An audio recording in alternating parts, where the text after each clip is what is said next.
So the first part of MicroStrategy Monday today, what we're going to be talking about is the FASB laws that changed today. They updated today, much more favorable for MicroStrategy and any other public companies who are holding Bitcoin on their balance sheet.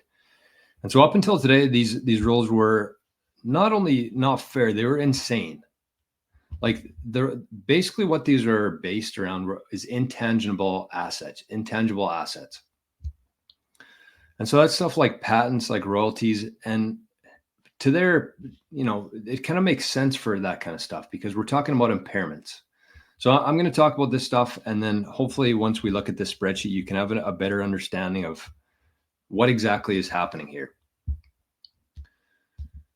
So essentially up until today, Bitcoin was recorded for any public companies who held Bitcoin on their balance sheet. They had to hold it at their cost base. So whatever they paid for that. So let's say that a company bought back when it was $20,000 and it's now worth $100,000 today. They had to record it at 20,000 at their initial cost. And if it ever went down from there, that's the impairment aspect of this. Let's say it dropped from 20 to 15. They had to now record it at 15. So even though it's worth $100,000 today, they had to record it at 15,000, right? So after today, after these new FASB rules kick in, they're going to be able to measure it at its fair value, which is 100,000. So the implications of this for MicroStrategy and other companies holding Bitcoin on the balance sheet are massive. So I'm going to show you this spreadsheet that I put together because I think it's a lot easier to see than just to hear. All right, so I did like kind of a little bit of a breakdown here, a sample. MicroStrategy has been buying since 2020. And we know that since 2020, Bitcoin's gone up to 65 or 69, and then all the way down to 15. So these rules were basically rigged against any public companies holding Bitcoin. So this is just a sample of what MicroStrategy pretty much looks like. I mean, all these amounts are going to be different, but this is just kind of what it looked like from 2020. So you can see all these buys here. These are completely imaginary numbers. I just made these up this morning when I was doing this. So they bought 200 Bitcoin at 20,000 for a cost of 4 million. Total value 4 million. Next year they buy 100 Bitcoin at a price of 40,000. Their cost is 4 million again, and now the total value is 12 million because it's now worth 40,000 per Bitcoin. And then they buy more, and then you can see here this is kind of exactly what happened back in 2022 when it dropped down to 15,000. So that's kind of where everything changed. So they're recording it at their cost base up until then. And then you can see that they have this big impairment loss here because it went from 60 down to 15. And so they had to record that impairment loss on their income statement. So not only do they have to record the impairment loss on their income statement, but they also have to mark down their Bitcoin to the adjusted value after it went down. Record the impairment. So you can see what this looks like here. And then of course I went back up to 100, started going to 35, 50, 100 for a total value today with all their Bitcoin, 1,150 Bitcoin at $100,000 per Bitcoin for $115 million. So that's kind of just a company. This isn't MicroStrategy. This is just a completely imaginary company, but this is what it maybe looked like from 2021 till today. So let's see what this looked like pre-FASB, pre-rule change today. So their cost base, you can see here is this 33. This is how much they paid. That's their cost. 33,250,000. So that would be the max that they would be able to record this on their balance sheet at 33. But you can see because it dropped down here, it went from 60,000 to 15,000 that they actually had an impairment loss there. So they record their impairment loss on the income statement, which, if you're not familiar with Bitcoin and everything like that, that would look like a big problem. You have a $12 million loss on your income statement. So their total investment that they would record is 20 million. And again, these might be a little bit off. I think it was actually closer to 24 million, but that's not the point.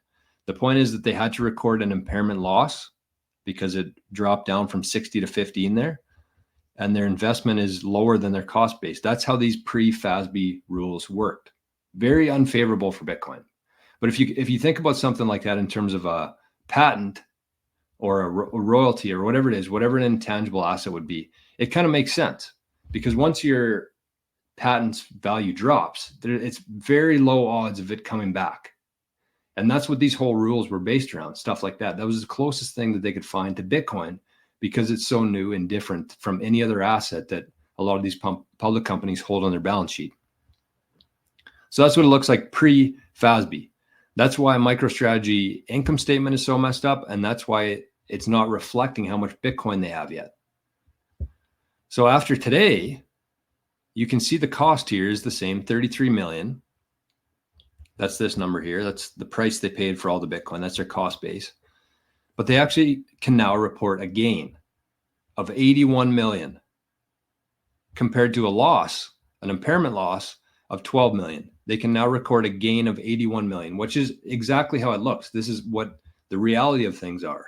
They just weren't allowed to record the reality of their financial statements until today,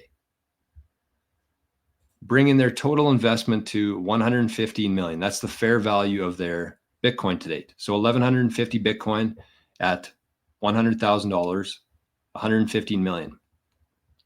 So again, just to compare the two, before today, this company would have an impairment loss of 12 million on their income statement and a investment in Bitcoin of 20 million. After today, they'll now have an $81 million gain and a $115 million Bitcoin investment on their balance sheet.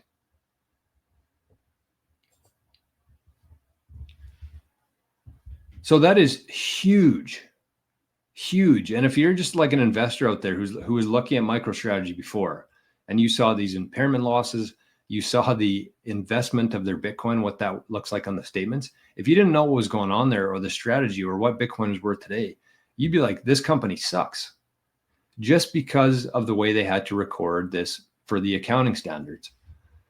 But after today, it's like night and day.